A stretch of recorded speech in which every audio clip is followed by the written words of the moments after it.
Welcome to Believe in People Unplugged, created in collaboration with and in support of the Matthew Perry House.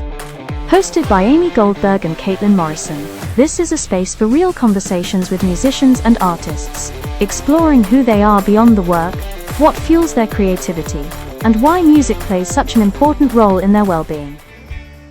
Welcome to Believe in People Unplugged, in collaboration with the Matthew Perry House, hosted by me, Amy Goldberg, and Caitlin Morrison. Today, we have a great guest. I mean, they're all great. This is Astrid Young. Astrid is a Canadian singer-songwriter known for her emotionally rich voice, poetic songwriting, and deeply personal approach to music. She is the sister of Neil Young, and while music runs in her bloodline, Astrid has carved her own path, one rooted in vulnerability, reflection, and truth. Astrid, welcome to Believe in People Unplugged.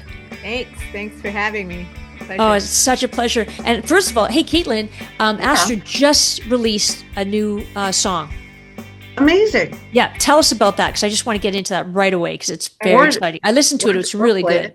Thank you. It's a duet with David J. from Bauhaus and Love and Rockets, and we co-wrote the song together. It's called "The Beautiful Can Get Away with Murder," and it's got an interesting backstory because I wrote this back in the mid 80s. I started writing this story and it turned into a screenplay, and I've optioned it twice, and it's actually got made into a short film in the late 90s. And I'm writing it as a novel right now, as a book. But anyway, the plot behind it is it's about a female rock star who's a serial killer, and kind of the subcontext is about the cult of celebrity and how somebody at that level can get away with pretty much anything because they're so insulated.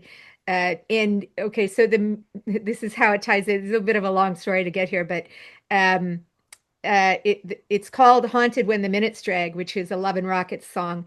And I didn't know David at the time, but I was listening to The Seventh Dream of Teenage Heaven on a loop when I was first writing the original short story that the whole thing was based on. And when I got to meet David and he played on my record, and the first time I talked to him, I thought, I can't tell him about this because I'm just going to sound like a total fangirl freak, right?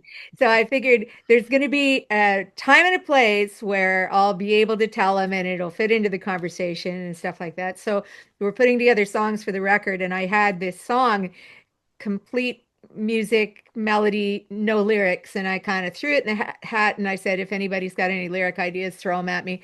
And he sent me these lyrics for "The Beautiful Can Get Away with Murder," and I just went, oh my God, how did he know? And then so I told him, I said, okay, here's the time and place, right? So I told him the story, and we were both pretty blown away about, at the kismet of the whole thing. But we're just kind of storyboarding the video right now, and I'm actually going to be able to use some clips from the film. And the artwork for the single is actually a still from the film of me covered in blood. Yeah, I love that. That's a great, I'm going to actually, I'll post it because it's a great cover. Thank you. I made that blood, by the way. What'd you use to make the blood? Chocolate sauce, corn syrup, a little bit of dish soap, and chocolate sauce, corn syrup. Wow. Who knew? That's about it. And you just kind of work with it, and because the dish soap makes it bubble a little bit, and the corn syrup gives it the consistency, and then the brown chocolate sauce too. So chocolate sauce and then food dye, and you kind of get the right color. But I remember when we were shooting the video, and I was like lying on the floor just covered in this stuff, and just like when you see the film too, it looks so real because I was freezing lying on this white site covered in this goo, right? And I was just like shivering because I was so freezing. But yeah, it's pretty real. I mean, when you see it on a big screen too, it's just like, oh my God. Who shot the film? So the film was out when, Astrid? It was out in 1998 or 9. I'm not sure of the date. I think 99, and it made the rounds in festivals, and it won a couple of awards. But it wasn't really finished to my satisfaction. As I don't really want to get into why that is, but I'm intending to recut it at some point. And this is the first time I'm going to actually get to use some of the footage from it for any purposes of my own. I worked with a guy named Julian Grant, who is the director, who's a Canadian guy, and he just got distracted towards the end. And I was sick. I was actually in the middle of cancer treatment at the time, so I didn't really have a lot of control over the way it was finished. And so it just it's one of those things, and I don't know if you can relate. It's just like I'm a finisher. When I start doing something, I don't let it hang out for too long. I finish it and I move on to the next thing. And I like to do things right because I'm proud of my art and the things that I put out. But I could never really, even though I did get a theatrical release for this and it did win some awards, I was never really happy with the way it came out. It Mhm. was never done to my vision of it. And Yeah. so, which is why I keep working on it, and I know I don't think I have the stomach to make a feature film again, but who knows, the thing is we were trying to get the feature funded. Nobody was funding that kind of movie at the time because it's considered a horror film. Now it's more of a thriller kind of thing, and I think that there's a public fascination with psychopathy and stuff like that. So I think the story's still got a lot of legs, but at the time it's just like they were saying, well, can't you write a rom-com or something Cameron Crowe kind of thing, and it's just like, well, no, I mean, I've read this thing and it's a good story, but anyway, so maybe it's my life's work, but anyway, that's a long way of getting Good around for you. Did you to do the soundtrack for it? well, the thing is, we didn't have any money, so my band was in it, my friends were in it, my music was in it. I did the music edit too, so a lot of my friends' music I pulled into that. Unfortunately, the music edit got kind of screwed up at the end. So in some places the music is too loud, some places it's non-existent, some places it's the director actually slotted in demos of the songs instead of the final version, mastered version. Like it was a disaster from a Oh technical man. point of view. So, which is why I refuse to show it to anybody. But one day it'll resurface. Oh, Caitlin, you are on mute, my friend. I sure am. I sure am on mute. I was going to say that's That's so better for unusual for everyone. you. It's truly it's just better for everyone. But you're writing a novel too, which by the way, not only do I want to read it when Yeah. it's done, but I feel like I have to read it. It sounds like an amazing story and I'm already excited about it. Is this your first novel? Have you written a novel before? I haven't, well, I've written a lot of fiction and I've had some short stories published, and I had a bestseller that was uh, uh,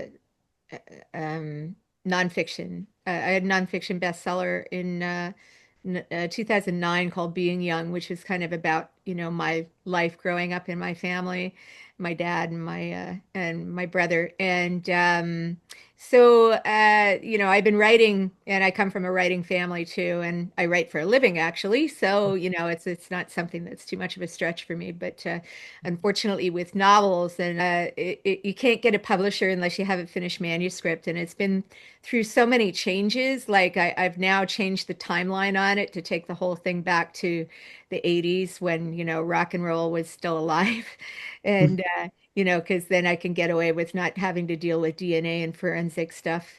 And it's a little Mhm. bit more fun and a little bit more believable that she's actually getting away with this stuff instead of doing it in the present day. And I was just like getting so hung up on those forensic details and things like that. Not that it wasn't possible, but it's just a little bit more free and easy for a serial killer to be active in the 80s. So that's where it's at right now. And I actually I workshopped a lot of it with some great writers, with F. Paul Wilson and Peter Straub, and a host of amazing editors and publishers, and they all really loved it, even though they hate serial killer stories. They love my characters, and they gave me a lot of really good tips and stuff like that. So it'll happen one day, when I actually have time. And I just signed with the publisher to write a book on Prince Edward County wine region. So that's probably going to be the first thing that comes together. But if Oh, you that's if you great. So are you've got a lot of things interested going in, on. I do have a couple of chapters that I can send you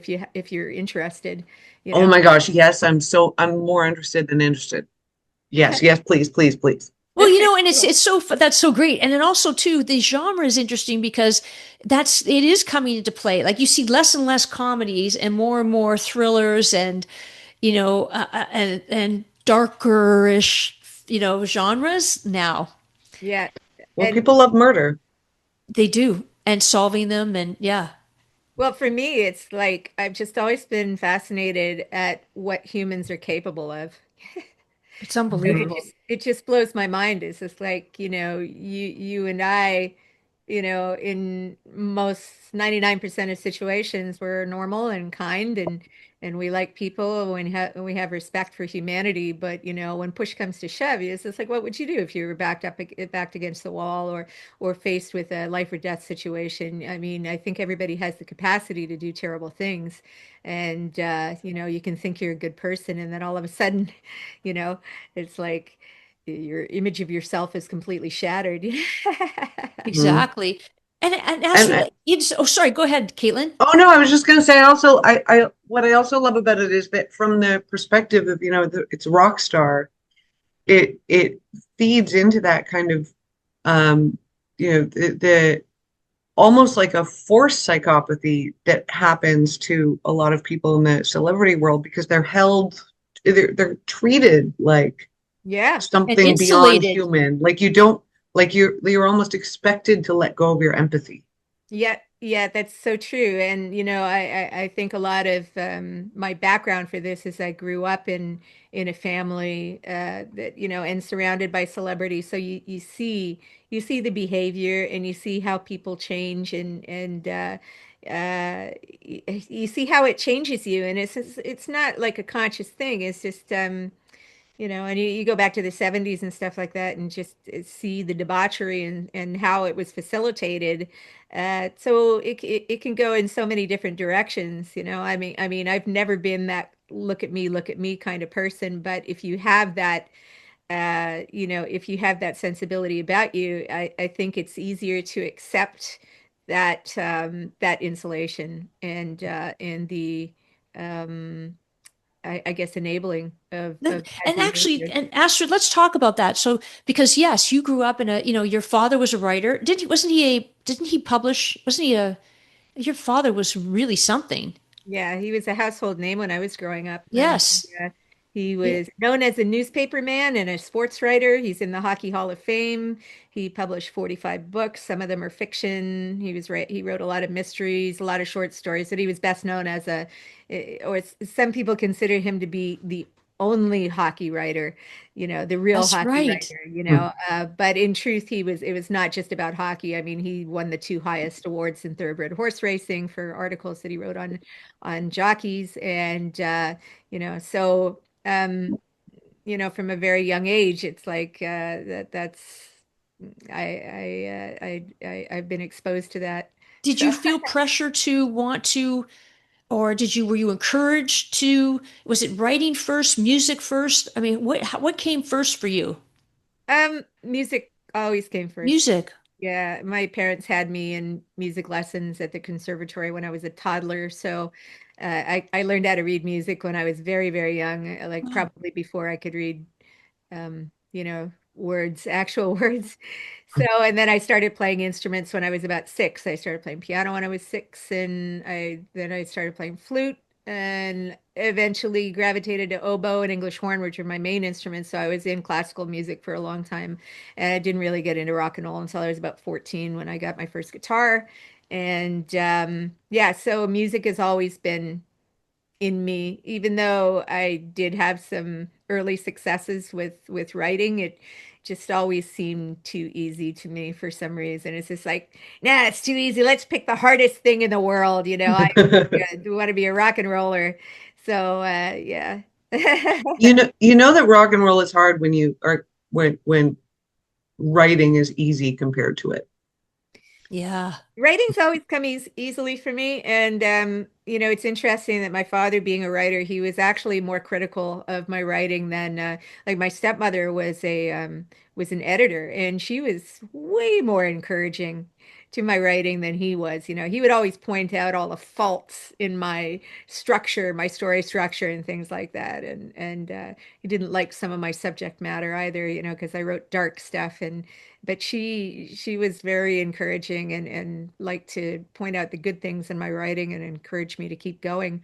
And so it's interesting too, when you get a kind of a visual sensibility of how things come together. And I started writing screenplays when I was in Los Angeles, and I've written and optioned a few, and written a few treatments and things like that, treatments and pilots, and yeah, that was fun.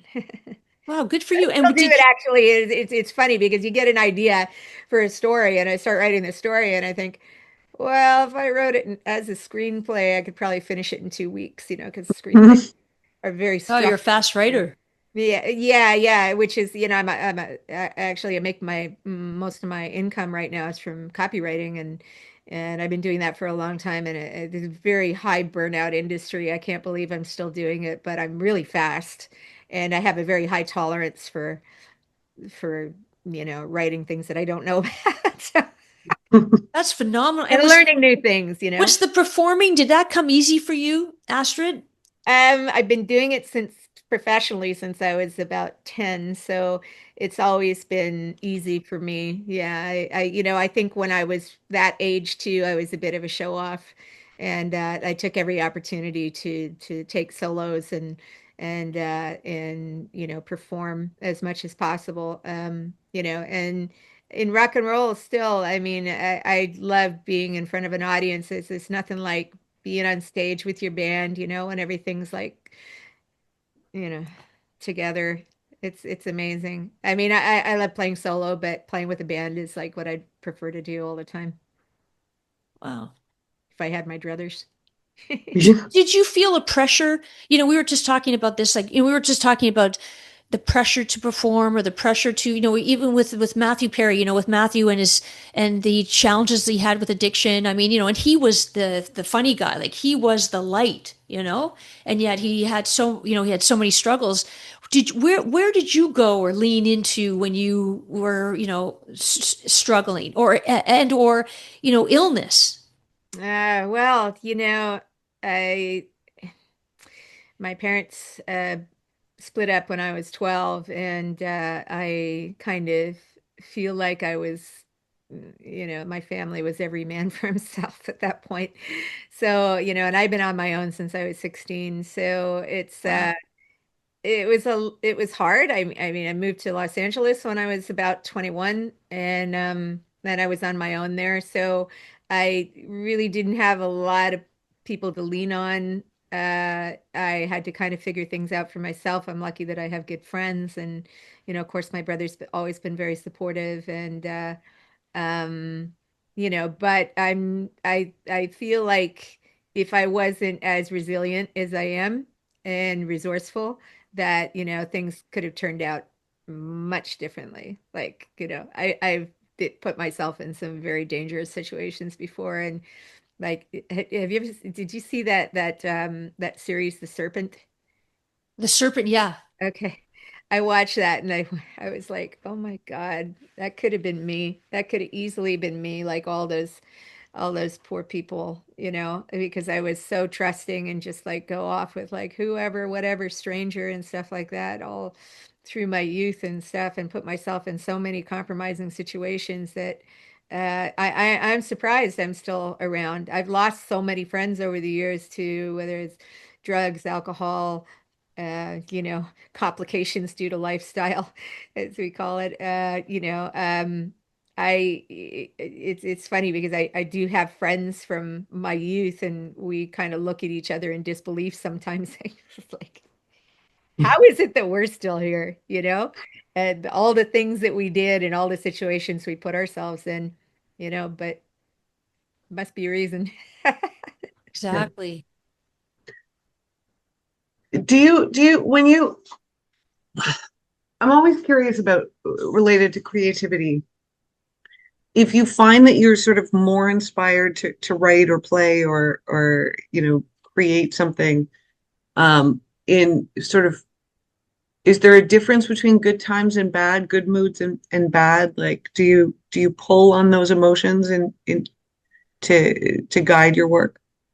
Sometimes, I mean, honestly, writing for me, like writing music anyway, the music always comes first. I'm finding the past few years that the lyrical aspect of it is a little bit more challenging. So I'm trying to collaborate with more with other people because it gives me more ideas. I had a lot to say when I was growing up, and I just kind of ran out of.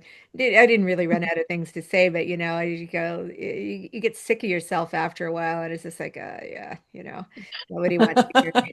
Nobody wants to hear me go on about this. So, but uh, I don't know. Like music always comes to me, always. The lyric stuff.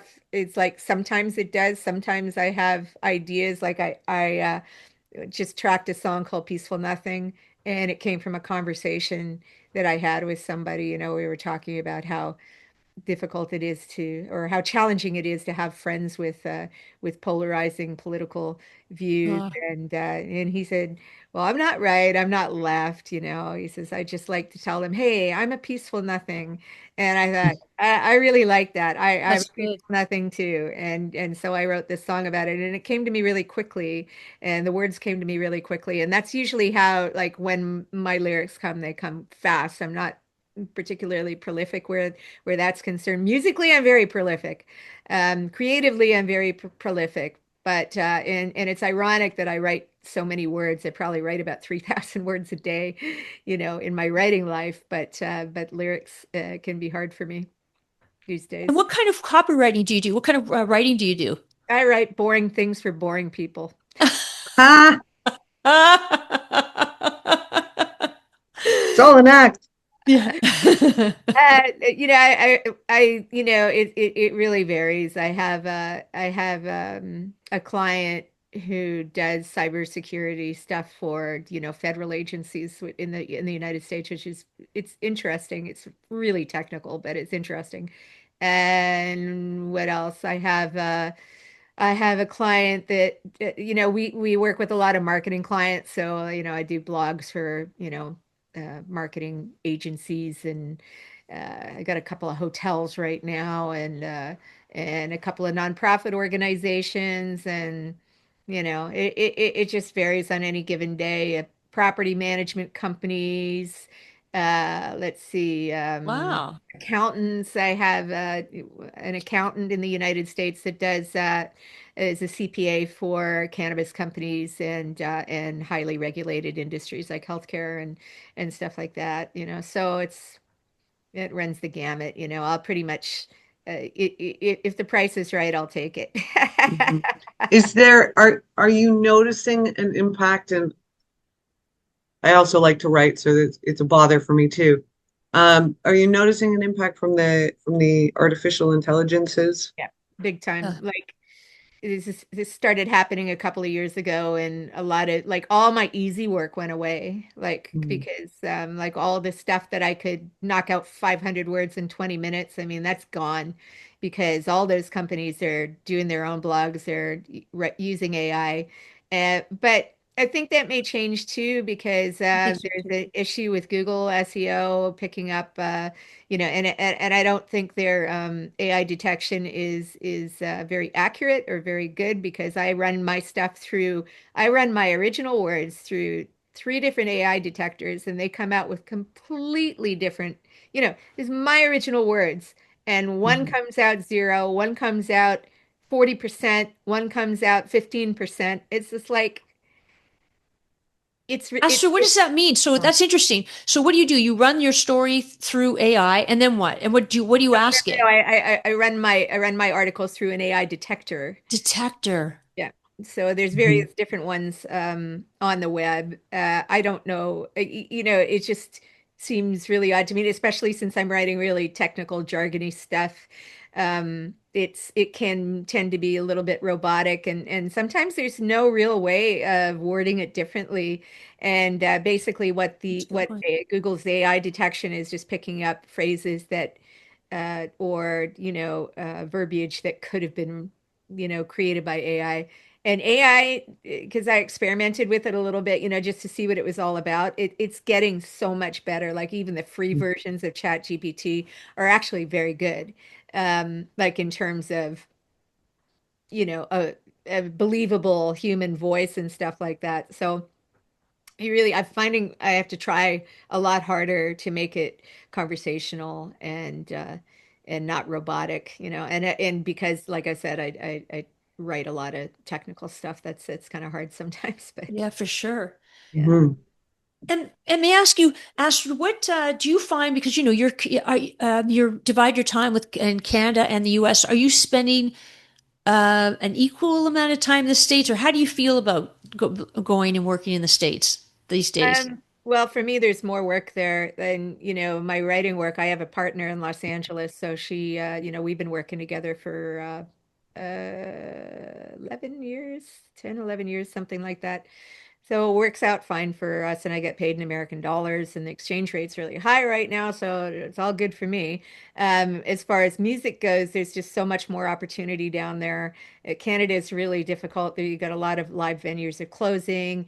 I'm not at a level where I can sell out theaters at this point, so playing at my level, and I do a lot of openers and things like that. But the opportunities up here are very political and few and far between. Like, so my manager's in the United States. Um, and most of the opportunities that I have are either in the US or Europe. I toured in Europe last fall, and it was incredibly lucrative for me. People bought up my merch. I sold out of LPs after the second gig. Every show was sold out.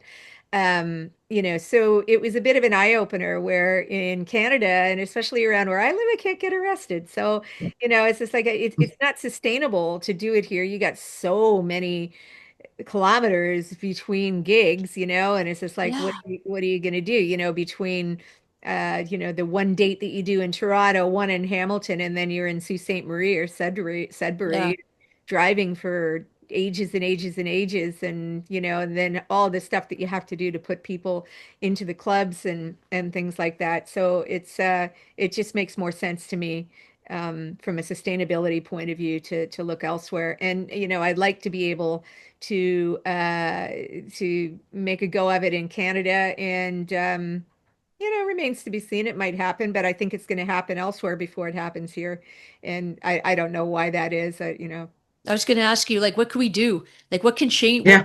What would Uh, be good to to adopt here?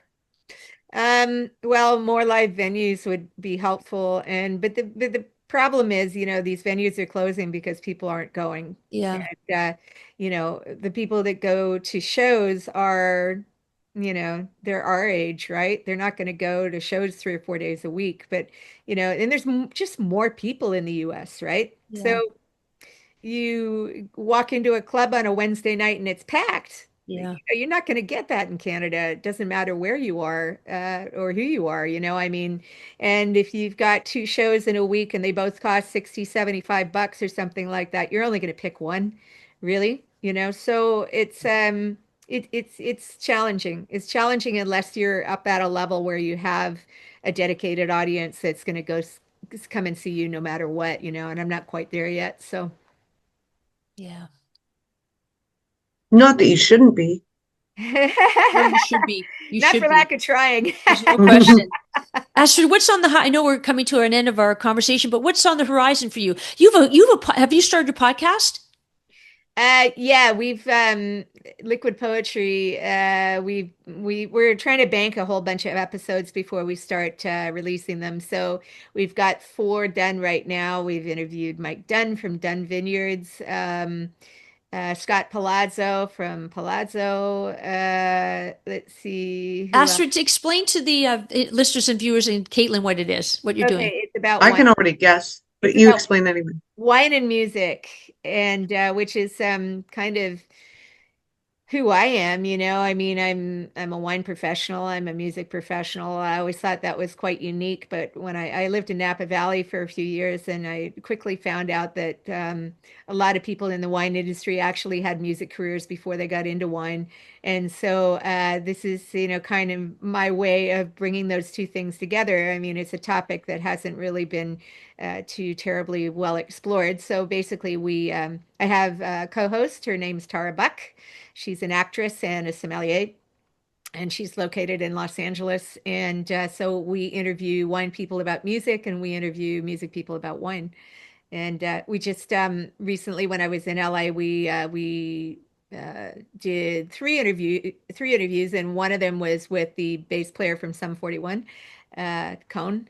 And that was really fun. And we've got a whole bunch more coming up. Billy Talbot from Crazy Horse, and a few other randos that you may not have heard of, but are professionals in the music industry in some level, that are either wine collectors and or big wine lovers.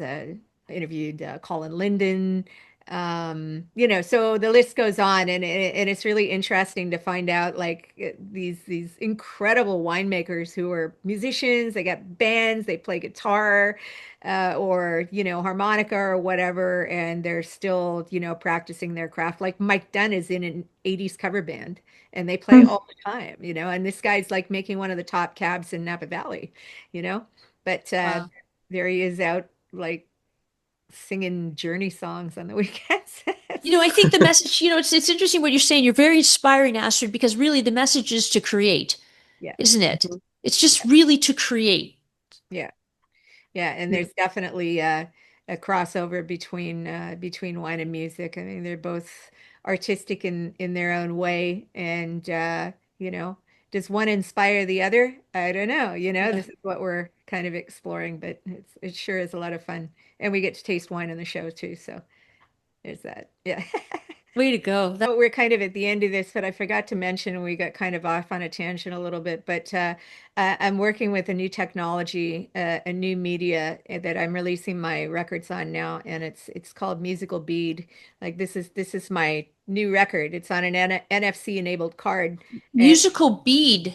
yeah, so this is the future. Like, I'm not selling CDs at shows anymore because nobody plays CDs anymore. This is the way to promote your music digitally without actually having to go through any of the platforms, because I don't know about anybody else out there, but I don't really feel good about sending people to Spotify, and I don't get anything from it, right? So basically, it's a multimedia card, and I've got my music on here. I've got photographs, videos, and I can change it up whenever I want, so it's not static. Once the everything's loaded on the chip and it's out there in the world, I can add to it after the fact, and then whoever is holding the card actually gets that content. You can save it to your phone. List my phone to the card. And you see this link came up. Oh, no way. Sorry, it wants Oh, my, that's cool. and then it just comes right up. And you got the music starts playing automatically. You don't need And a so what is that platform? That is the platform called Musical Bead? yes. Yeah. Very That's cool. And is there a charge to fantastic. Got my you? Do you have merch to? on here. You can buy merch directly on here. Hang on a second. Oh, I love it. And is there a fee for you to you? No, No. the app is free. There's no subscription fee. You just pay for the media, and it's custom printed, and I know it's kind of blurry on the I thing there, love but it. it's I'm It's going coming. to post really as well. Isn't cool. that great? Yeah, and we have all kinds of other. I'm actually repping the company in Canada because I sincerely feel that every musician needs this. And so I'm going to be doing a little PSA pretty soon about it. I You was just absolutely need working to, with them at the Astrid. band show. Yeah. 100% because that's great for musicians. Yeah, and the Yeah. great thing about it is, I mean, there's so many great things about it, but the guy that owns the patent on it, he's an artist. This is made by artists for artists. He will never license it to big tech because he wants to keep it in the artist's hands. And this is just a way to take back control of your digital work, I love it. It's And then amazing. I can also see like making an entire wall of just all of your favorite artists with the yeah, card thing, and then you just hold your phone up to whatever you feel like listening to. Yeah. Exactly. The companies in California. We're actually working on finding a distributor up here that can make the cards here, so it'll make it a little bit less expensive. I mean, technically they're cheaper than CDs to make, but there's a little bit of duty when they come up from California. As soon as we have a manufacturer in Europe, so we can drop ship over there. We're just looking for one in Canada now that'll make it a little bit more affordable. But ultimately, even with the duty, it's still like, less than $2 a piece. That's great. NFC is enabled on every phone. You use it for Apple Pay, Google Pay. So it's really simple to use. And like a lot of artists are using QR codes now, but that's a Yeah. process, right? You have to open your phone, open your camera, click a link, go to the thing, blah, blah, blah. And most people are like actually linking to their Spotify or their Bandcamp or something like that, which is fine, whatever you want to do. But this is completely different. I mean, you actually have control of the files. And the great thing is, too, that I love, there's no manufacturing layer or compression layer. So I can actually deliver the files in full high resolution audio the way I want people to listen to it, the way I want people to hear it. So doesn't have to be squished down to MP3. And Oh, that's amazing. I know. Awesome. Yeah. Wow. See, it's great that an New artist is world. doing this. That's fantastic. Wow. Thanks for sharing that. Yeah, well, I'm happy to send you one. I'll mail you one. I've got my new records on here, and this is great because like last fall, when I was touring in Europe, we were still working on the mixes, and I was selling them on the merch table for 10 euros a piece, right? And I just told them, I said, look, we're just still working on stuff, so check it every couple of days. There's going to be new songs on it, right? So it was so great to be able to promote a work in progress. And then, Mhm. as soon as there was 3 songs, and then by the end of the week, there was 4 songs, 5 songs, 6 songs, and then we mastered it, and I replaced everything with the high-res files, and then I add little videos and photos every now and then. So it's just kind of like a perpetual subscription. But I'm doing like a deluxe version of my last record on a card too, and I'm going to do an audio book version of my book Being Young on it as well. That's great. Yeah. That's fantastic. Wow. Wow. Busy, busy and energetic. And wow. Thank you, Astrid. Yeah. Thanks so much for taking the time to speak with us. Really appreciate it. My pleasure. Yeah. Thank you so It's been much. amazing. It was so That's Thank nice. you, great. Astrid.